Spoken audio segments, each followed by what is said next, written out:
Take a seat, Jade. We need to have a serious talk about your future here. Those were the words Arthur said to me on a freezing Monday morning. He was leaning back in his Italian leather chair, casually blowing steam off a latte that cost more than my daily grocery budget.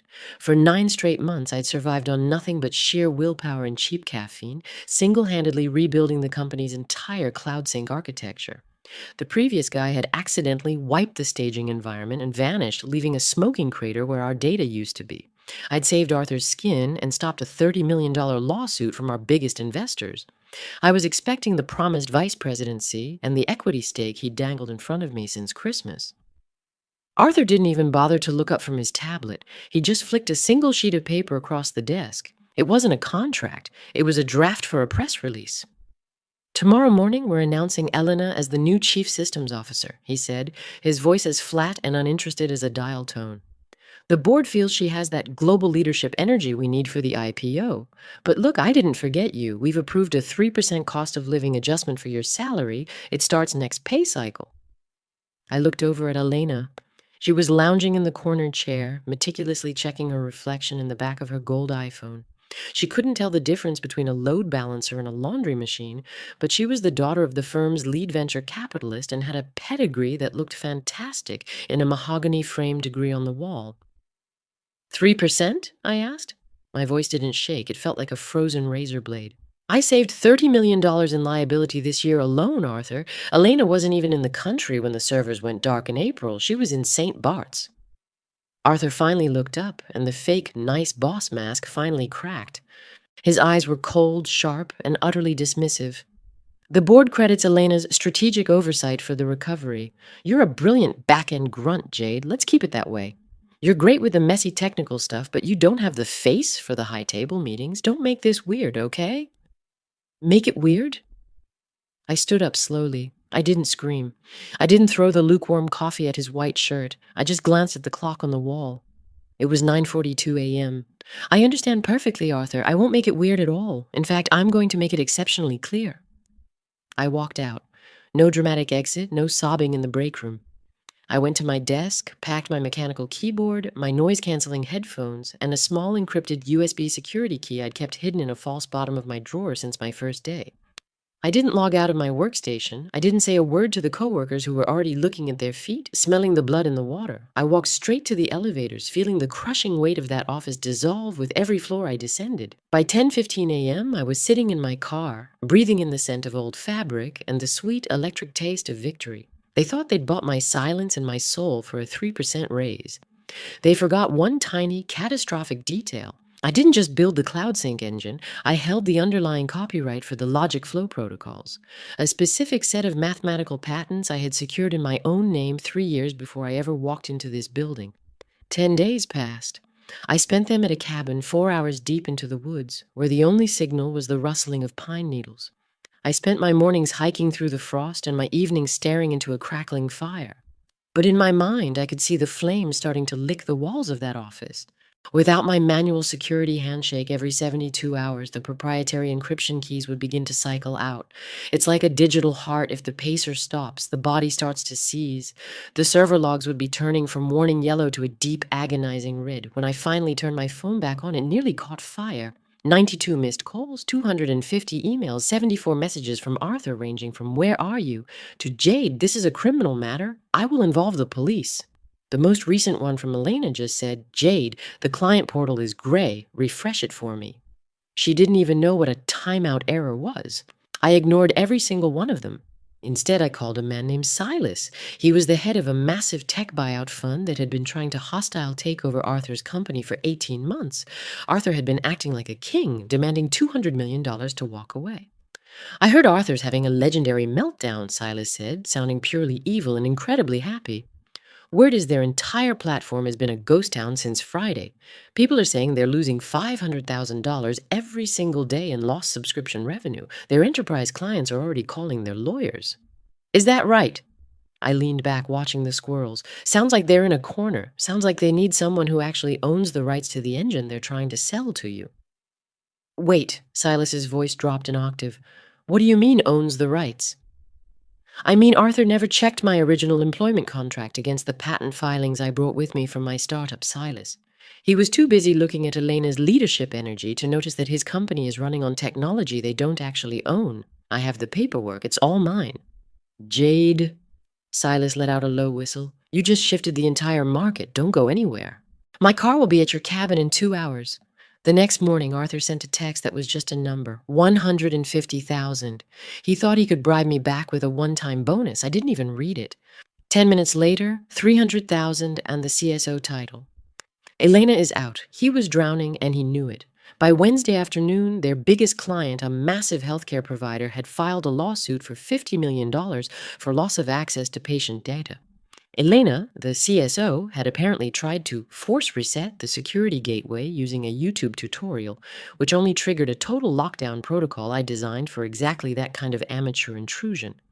It was a digital vault that she had just welded shut from the inside. I finally sent one email. Not to Arthur.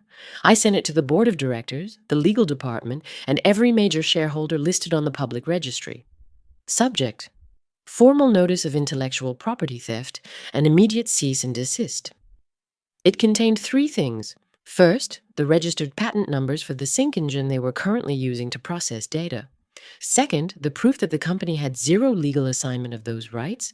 Third, a formal invoice for unauthorized commercial use for the past year. My demand, $750,000, cash for a 1-week temporary license, plus a signed confession of the administrative error regarding my promotion. Arthur called me 6 seconds after the email hit his inbox. He sounded like he was having a heart attack. Jade, you're a thief. $750,000. This is extortion. I'll have you in prison for the rest of your life. You're ruining my legacy. Extortion? I laughed. It was a cold, dry sound. Check the statutes, Arthur. I'm just protecting my property. You're the one who stole it. I haven't touched your server since 9:42 a.m. last Monday. The system is dying because you tried to break into a vault you didn't have the key for. You called me a back-end grunt, remember? Well, the grunt took her tools and left. You have exactly 90 minutes to wire the funds to the escrow account. After that, the price doubles to $1.5 million, or you can let Elena keep leading. How's her energy today? Has she found the on switch yet? He slammed the phone down. I went to sit on the porch and watch the birds. 1 hour and 28 minutes later, my phone pinged. $750,000 confirmed. The legal admission was signed. The apology from the board was sent to the entire company with my name in bold 16-point font. I didn't go back to the office. I sent them a single encrypted file, a temporary patch that would bring the systems back for exactly 5 days. Just enough time for them to realize they still didn't have a permanent fix. But I wasn't done. $750,000 was just the insult tax. The real game was just starting. While they were celebrating their fix, I used that money, along with the investment Silas provided, to do something Arthur never anticipated. I didn't start a rival firm. I didn't buy a yacht. I bought the primary data center provider that hosted their entire server farm.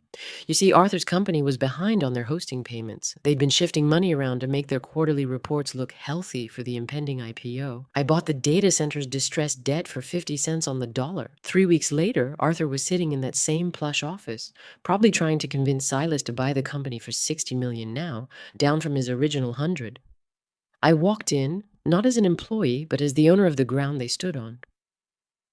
The look on his face when he saw me walk through those glass doors was better than the $750,000. His skin turned the color of wet cement. He looked at my new legal team and the stack of eviction and seizure notices we were carrying. "Jade?" he stammered, his voice cracking like dry wood. "Why are you here? We paid you. The system is green. We're closing the merger tomorrow." "The system is green because I allow it to be, Arthur," I said, walking over to his desk and picking up his expensive latte. I took a sip. It was cold. "But your hosting contract is in total default. 4 months of unpaid invoices, totaling $800,000. As the new owner of this infrastructure, I'm calling in the debt, in full, right now." "You can't do that. We need a month. We're about to sign the merger," Arthur screamed. Elena was in the corner, looking like she wanted to melt into the floorboards. "I'm very serious," I said, putting the cup back down on his mahogany desk. "You have 24 hours to pay the full amount plus interest, or I pull the plug on the cooling systems, and this time there is no patch, no script, no Jade to save your reputation." 24 hours? We don't have that kind of liquidity. I leaned over his desk, my face inches from his, mirroring the exact way he had looked at me that Monday morning. Don't make it weird, Arthur. It's just a business decision. I'm sure Elena can handle the transition. She's got that global energy you love so much, right? Maybe she can use that energy to power the servers when the electricity gets cut. But that still wasn't the end of the story. I wanted the world to see the rot behind the energy. While they were frantically trying to scrape the money together, I leaked the Elena dossier to the biggest tech news outlets. I didn't leak trade secrets, I leaked the truth. The emails where Arthur told me to shut up and let Elena take the credit. The logs showing her trying to delete the security logs to hide her own mistakes. The proof that the company was a house of cards held together by my unpaid labor. By Friday morning, Silas's fund officially withdrew their offer. Arthur's company went from a $60 million buyout dream to a bankrupt shell in less than 2 days. The stock price didn't just drop, it was delisted. Elena tried to play the victim on social media. She posted a tearful video about harassment in the workplace and jealousy from the staff. It was a disaster. The comments were flooded with former employees she had ignored for years, telling the truth about her incompetence. She was a ghost in the industry within a week. I, however, was just getting started. I used the remaining funds and Silas's backing to buy Arthur's bankrupt assets for exactly $10,000 at the liquidation auction. I took the name, the client list, and the office, but the first thing I did, I fired every single manager who had ever looked the other way, while Arthur took advantage of the staff.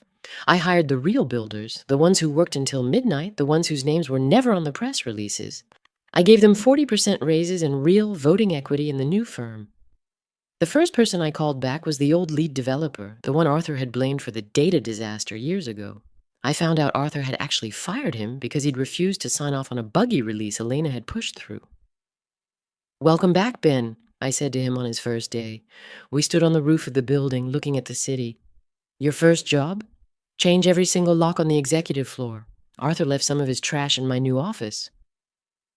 6 months later, the company was a powerhouse. We weren't a visionary firm anymore. We were a technical fortress. We were the most trusted name in data security. Arthur? He was under investigation for securities fraud and embezzlement. I heard he's living in his brother's basement now, selling insurance and telling anyone who will listen that he trained me. I was the keynote speaker at the International Tech Summit in December. 7,000 people were in the audience. The lights were blindingly bright. I saw Elena in the back of the room working as a booth girl for a startup that made smartphone cases. She didn't look me in the eye when I walked past. I stood on that stage, and I didn't talk about profit. I didn't talk about revenge. I talked about the foundation of the world. "For too long," I said, my voice resonating through the auditorium, "the people who actually build the world have been told they don't have the face for it. We've been told to be grateful for the crumbs while the architects of nothing eat the whole cake. But let this be a warning to every boardroom. The back-end grunts are the ones who hold the keys to your survival, and when we decide to walk away, your kingdom falls. Do not mistake our silence for a lack of ambition. We aren't just building your systems, we are building your very existence." The standing ovation lasted for nearly 10 minutes. It felt like a physical wall of sound. After the speech, Arthur was waiting for me at the stage exit. He looked like he hadn't slept in a year. His suit was cheap, his shoes were scuffed. He held out a trembling hand, a pathetic resume in the other. "Jade," he whispered, his voice cracking like a dying engine. I just need a chance. I'm applying for a floor manager position at a local tech outlet. I know I messed up, but please, just one reference." I didn't stop. I didn't even slow down. I had a private jet waiting to take me to Tokyo to sign a $100 million contract. "You're making it weird, Arthur," I said, walking past him without a glance. "I'm sure you'll find something. Just tell them you have leadership energy. I'm sure that's enough to sell cables." I walked out into the crisp, cold night air and stepped into my car. My phone buzzed. A message from Ben, my lead engineer.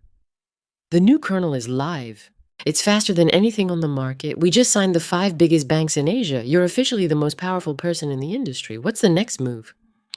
I smiled, watching the city lights blur into a stream of gold as we sped toward the airport. "What's next?" I typed back. "Everything. We're going to buy the rest of the skyline, one patent at a time." I leaned back and closed my eyes. The engine was humming a perfect silent song. No more back-end grunts. No more invisible labor. I was the architect of my own empire now, and the view from the summit was absolutely perfect.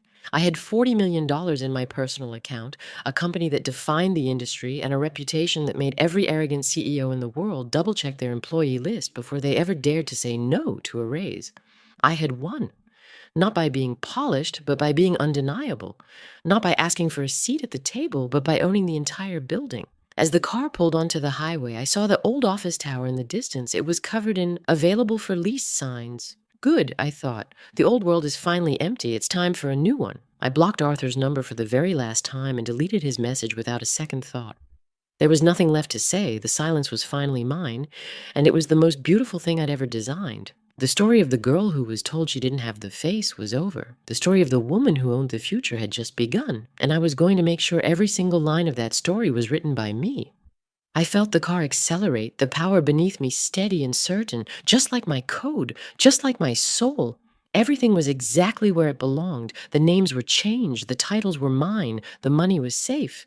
And the list was finally correct. There was only one name on it, Jade, and that was more than enough to rule the world. I closed my laptop and looked at the stars, ready for the $1 million morning that was waiting for me on the other side of the ocean.